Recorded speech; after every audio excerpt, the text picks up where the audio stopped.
Hello, Jaime from Inky&Scrappy, back with my creation this week for the Just for Giggles Instagram hop over on Instagram. I figured I would share my create process on this one with you.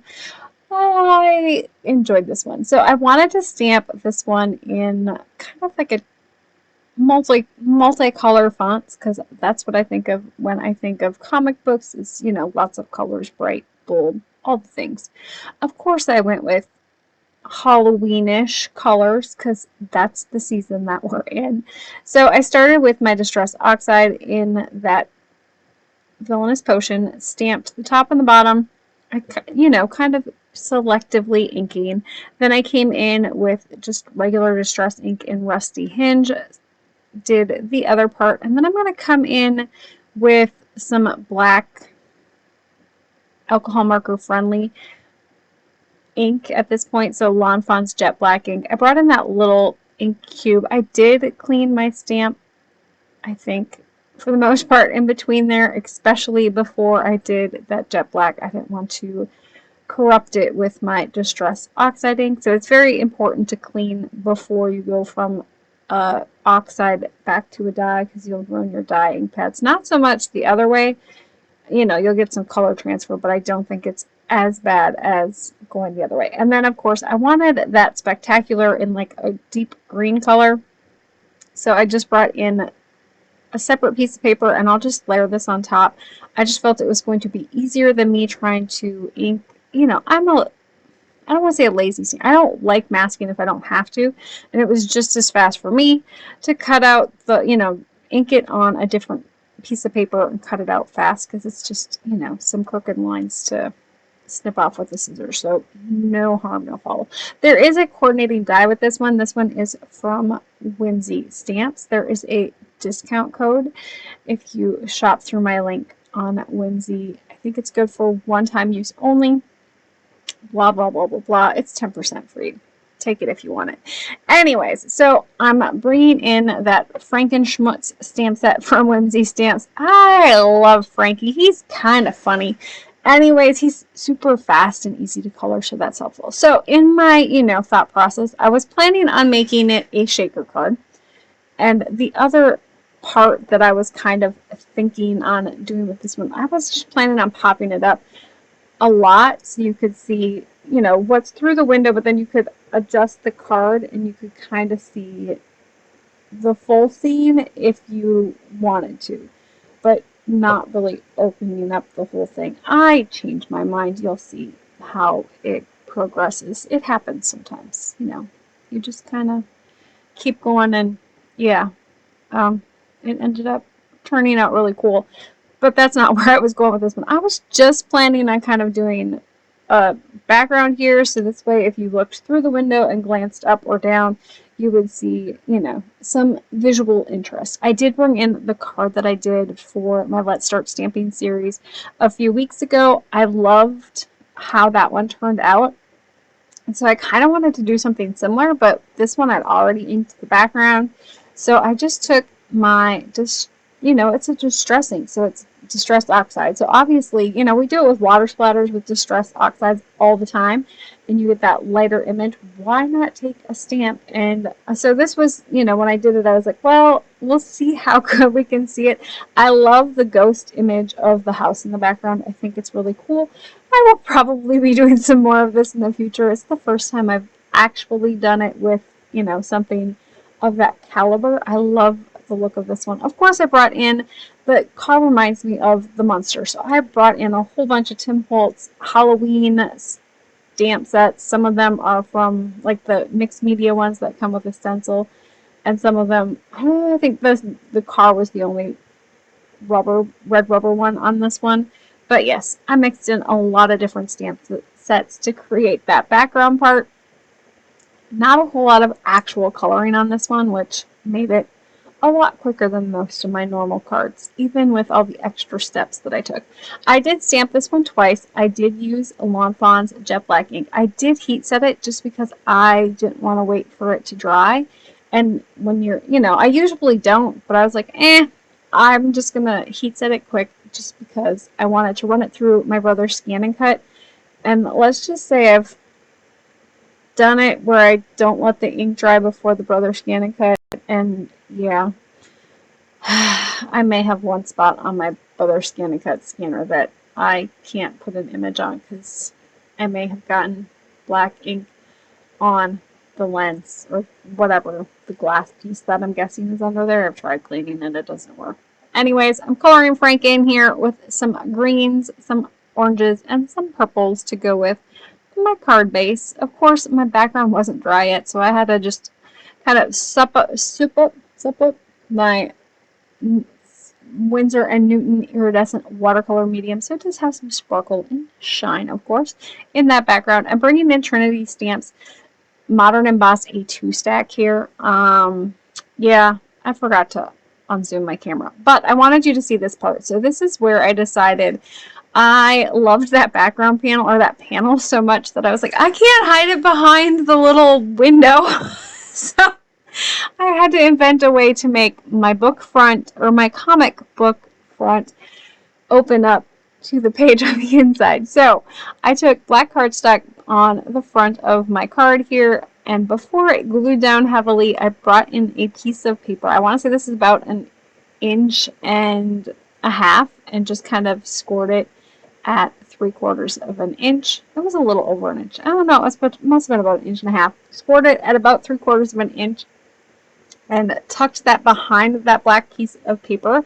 Yeah, that was, you know, I cut out some stuff because you couldn't see anything anyways. And then used double-sided score tape on the piece that goes underneath the front flap. Had double-sided score tape on both sides and glue. And then this one is going to end up with just that double-sided score tape on the one side because, you know, and yes, I walked away because I had to go milk cows, and I came back the next morning and totally forgot to add some acrylic to my front here because I had already, you know, I was like already making a shaker card, so, you know, I was still going to make the shaker part. It just ended up being a little differently than I had planned. Anyways, so I get my foam tape on here, and I don't even realize now that I don't have, yeah, I started to fill my shaker well. Yeah, we're not even going to talk about it, right? Okay. Okay, so I picked some, it's a Halloween mix that I got when I design teamed for Crescent Creations. They're no longer open, so I'm sure there's High Supply probably has something similar. Trinity Stamps has a whole bunch of Halloween mixes. This one just has a whole bunch of different clay bits in it. There's some sequins in it. I think the little bats are sequences. If I could find little bat sequences, and if anyone knows where the little bat sequences are from, I would love just a container of those, because, yeah. Anyways, I don't like bats in real life, but bats in sequence mix is kind of fun. So I brought in the little spooky eyes and the little bats, and then of course I added some seed beads, so it made some shakety shake, and then I added in some, I want to say these are cave crystals from Trinity Stamps. I know they're from Trinity Stamps. It was one of their free samples. I'm thinking they're the cave crystals, or just their clear flat back non-hole sequence mix. Anyways, because it kind of went with the splatters in the background. Anyways, that was when I discovered I hadn't actually put my acetate sheet on my inside. So at this point, it's just me trying to figure out how I'm going to do this, right? I could have really just gone and cut a new piece of black paper, but, you know, I'm in for a penny, in for a pound, and I hate to waste anything kind of girl, so I just made it work. And then, of course, I dropped it on everything all the time. Yeah. So I cut my little window piece down here as close as I could to get it on the inside there. I did end up just kind of bending this part a little bit and snipping it off. And yes, my sheet, it's sticky, was already off of my window, right? I probably could have pulled something in and covered it back up, but I dropped my cut piece of acetate on it and I couldn't get it off. It's glued in between there. Only you and I know that. It's all good. Yeah. Lining this up. Did it line up? Well, not exactly. I was okay with there being a shadow there because, you know, I wasn't worried about max capacity for Mr. Frank, right?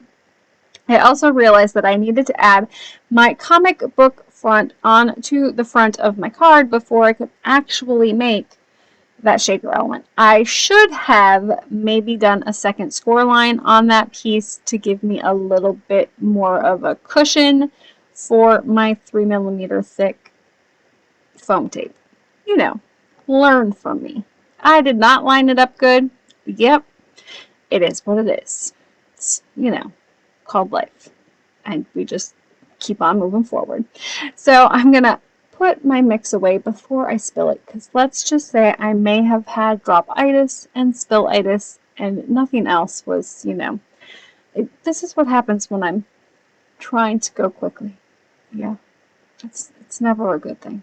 Yeah, I needed to figure out a sentiment for this one. And so I was looking at the, you know, and it's supposed to be funny, so I wanted it to be funny, and I tend to be snarkier than snarky. So I did dig out my Roadies Volume 7. Thank you, Leah Monroe, for sending this one to me. So it has the "if you need anything from me, reconsider," and then the one that I ended up putting on the inside, which worked perfectly with Mr. Frankenschmutz here. May I be frank? If you need anything from me, reconsider.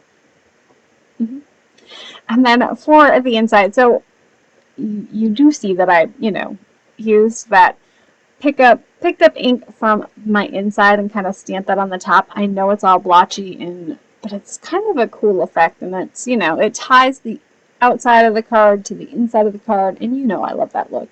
So that's where I went. So for this one, I decided to mask this off a little bit. I just took a scrap from, that's the scrap I probably should have put on while I was trying to get my acetate in there. Anyways, I used that scrap piece of, you know, backer there, adhesive backer, and just laid it over my sentiment, just inked the top part of Frank there, so he kind of is sitting on top of my inside sentiment. And then, of course, I was like, I need to add some bats onto the front here. Did it line up great? I did try to do a double stamp.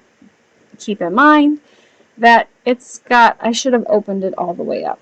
I may have also smudged the inside somehow along the way here. I'm not exactly sure how, but it happens. And so I brought in my sand eraser here. It took off the bulk majority of it.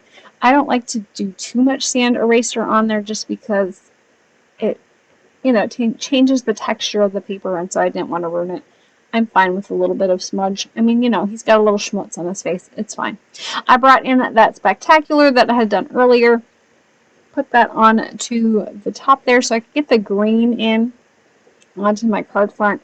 And then I'm just going to take some alcohol markers, and this is why I used that Lawn Fawn Jet Black ink to start with, because I wanted to come in with my Ohuhu colored my Ohuhu alcohol markers and add a little bit of color onto that comic word, you know. And I thought about doing green here to kind of match the inside, but I kind of liked the orange and purple that I had stamped on the inside, so, or on the outside. So that's kind of where I went with this one. I just kept it really simple, used 2 markers and kind of pulled in. Now, I am coloring with alcohol marker over the top of Distress Oxide. I would not recommend it. It did dry overnight. I did not see a whole lot. And then, of course, cleaning your marker off after you're done. So I did do that on both of them. Made sure that my marker didn't have any leftover ink on it. They should be okay. You know, if you're worried about it, I would definitely say don't do it. Find a water, I don't even want to say water-based ink because that's going to react to. But, you know, colored pencil probably would have worked okay. Or not colored those things in. I just added the green because I was like, it needs a little bit more green up top. I probably should have just restamped it. Whatever. So at this point, I'm just cutting apart my sentiment for the inside of my comic book page.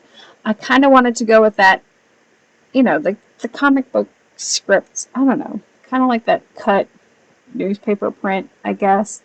And so because I needed to trim off just a little tiny piece here, opened it up, trimmed off the part that was overhanging.